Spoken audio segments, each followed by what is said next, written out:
এখন এই যে সবজিগুলোর দাম কি আগের থেকে কমেছে নাকি?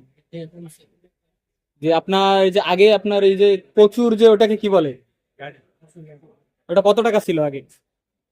100 টাকা ছিল, এখন 80 টাকা। এখন 80 টাকা, 20 টাকা কমেছে। বেগুনের কেজি কত করে? 100 টাকা কেজি। আগে কত টাকা ছিল? 140 টাকা। এখন 100 টাকা বিক্রি করছেন। আর পটল? তখন 60 টাকা ছিল, হ্যাঁ হ্যাঁ। এখন 40 টাকা। চিচিঙ্গা 80 টাকা ছিল, এখন 50 টাকা, 60 টাকা। আর কাঁচামরিচ নাকি 1000 টাকার উপরে চলে গেছিল, এখন কি দাম কমছে নাকি? 600 টাকা থেকে এখন মাত্র 200 টাকা, 180 টাকা। 200 টাকা, 180।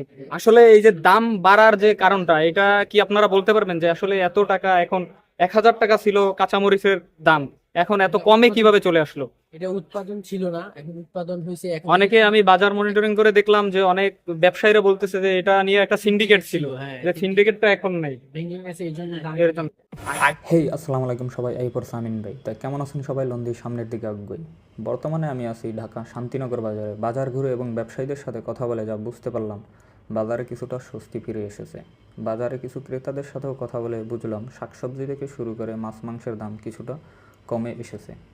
অনেক ক্রেতা বাজারে এসেছে ডিম, সবজি, ডাল ইত্যাদি কেনার জন্য। বাজারে দ্রব্যমূল্যের দাম কিছুটা কমে আসায় তারা অতিরিক্ত বাজারও করে নিয়ে যাচ্ছে। বিক্রেতাদের সাথে কথা বলে বুঝলাম পণ্যের অতিরিক্ত মূল্যের পিছনে ছিল বড় একটি সিন্ডিকেট, যা গত কয়েকদিন যাবৎ ধরে নেই, যার ফলে বাজারে কিছুটা স্বস্তি ফিরে এসেছে।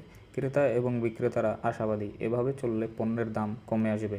নিত্য প্রয়োজনীয় পণ্যের দাম কমে আসার কারণ হিসেবে তারা জানায় এর পেছনে যে চাঁদাবাজি এবং বড় ধরনের একটা সিন্ডিকেট কাজ করতো, সেটা গত কয়েকদিন যাবৎ ধরে না থাকায় নিত্য প্রয়োজনীয় পণ্য শাকসবজি থেকে শুরু করে মাছ মাংসের দাম কমে এসেছে। ভবিষ্যতে আরও দাম কমে আসবে বলে তারা এই আশা ব্যক্ত করেন।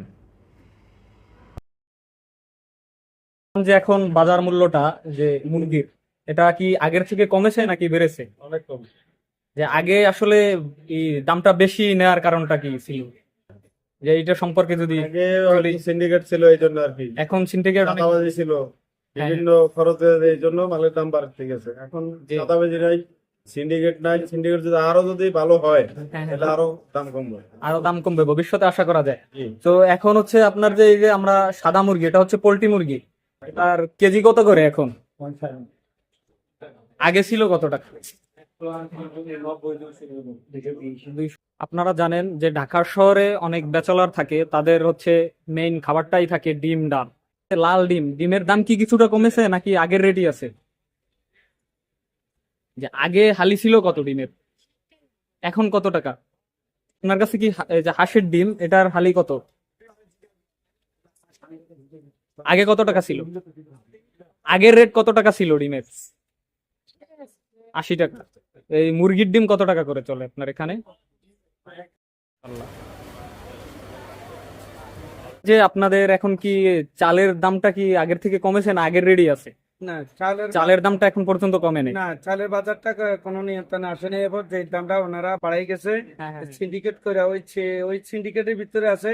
এখন আমাদের নতুন সরকার আসছে, ওনারা যতদিন কমাইতে পারে তো ইনশাল্লাহ জিনিসপত্রের দাম কমবে।